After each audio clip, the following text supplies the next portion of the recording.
Cool. So now we got the animation set up. Let's set up our simulation. I'm just going to call this anim actually. Anim. Cool. Great. So let's say dot network. I know last time we did it inside of a container, but I'm not doing it this time. Doesn't really matter. So we'll say sim. Seems self-explanatory. And what do we want in here? Well, we're going to want our packed as usual. Packed will point to our, not our pieces this time. We want to point to the animated pieces. I'm also going to hide everything else. So if we look at it, it's at the origin. Okay. Makes sense on the first frame because we know that it's there on the first frame. So we'll say heli pieces. Be RBD heli pieces. Great. We need a rigid body solver. And that should be enough to see this thing be animated. Now let's play and watch it not happen. There we go. Nothing's going on. Why not? Well, for one, this thing is, these are all dynamic pieces as far as this knows. Create active pieces. It's like, all right, well, that's not exactly what we want. We want this to start as being keyframe, being animated, and then turn dynamic. So we got to fix that. Now there's a couple attributes that you can use for that, and I'm going to do that over in FracLand. Actually, let's do it in Animation Land because it's kind of like an animation thing anyway. So I'm going to say, maybe anytime we're doing attributes for bullet, these are points. So make sure you do a point wrangle. And I'm going to say animated. There's two that we are concerned with. Active is one of them, and it's an integer. So I at active equals 1, and I at animated equals 1. These are kind of contradictory. Active equaling 1 means that the whole thing is active, that it's affected by the simulation. Animated means that it's not affected by the simulation. It could be collided against, but otherwise it's following the animation before it went into the sim. So what we actually want to do is change this to 0. So now it's not being dynamically solved, and it is being animated, following animation outside. The reason why it's two different things is that if we just had it be active equals 0, it wouldn't move. By saying it is animated though, now it will follow the animation. And watch. And it's essentially going to override what this says, this create active objects here. Now watch what happens. And uh-oh, we've got some action here. We've got the helicopter blades moving, but we don't have the whole thing moving. And that's because in here, these transforms are updating this packed business here, at least for some of them. So let's move up somewhere and let's just find some that look different. There's some that look different. So these, as they rotate, these transforms are updating. And this is what the bullet solver is reading. It's looking for this. Problem is we're only updating the helicopter blades in here. It was out here that we're updating the whole thing.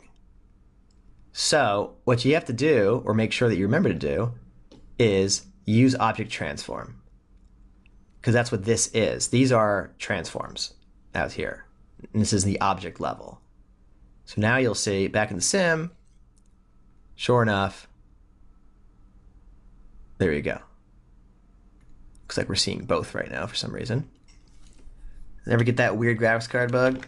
1 second, I'll fix that. All right, we're back. I just had to restart Houdini real quick there. So now you'll see, press play, and there you go. It follows the animation forever. It's not really solving anything. The only solving it's doing is that the solver is literally reading in those packed transforms and then applying that to the simulation.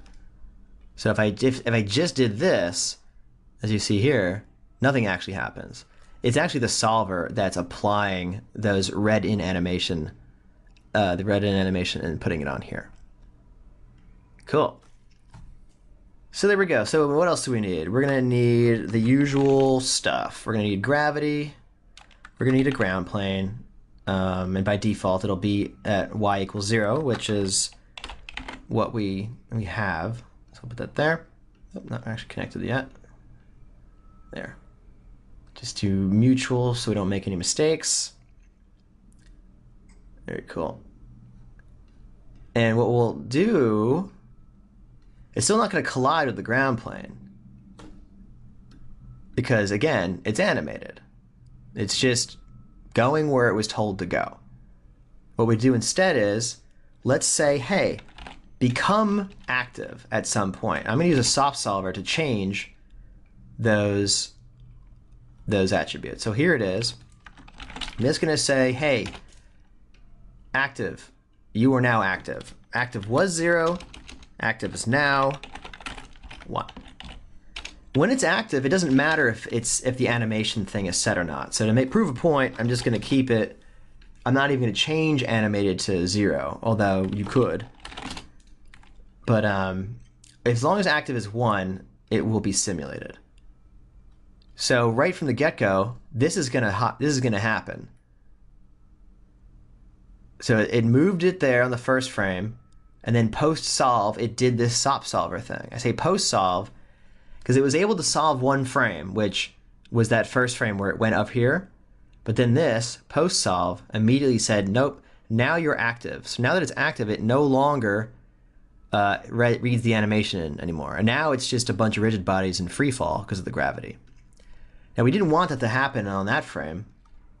We want it to happen on frame 6, I think we said. So I'm just going to say enable solver here. And that's only going to happen when simulation frame is 6. So it's actually going to not execute this SOP solver until frame 6, and then only on that frame. So now it's frame 6. It's now active. And there you go. So here's our first helicopter smashing into the ground. And look, we missed one of the pieces for the body. I don't know how I didn't notice that before. Let's go back and fix that. Whoopsies.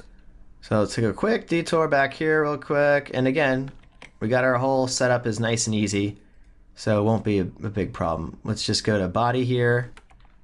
Somehow, I don't know how I missed that, but there it is. Make sure you're in Dynamic Paths mode. I'm shift clicking on that. That's it. So now he's back. Everything else will trickle down. I'm just going to say on here, iterate to version 1.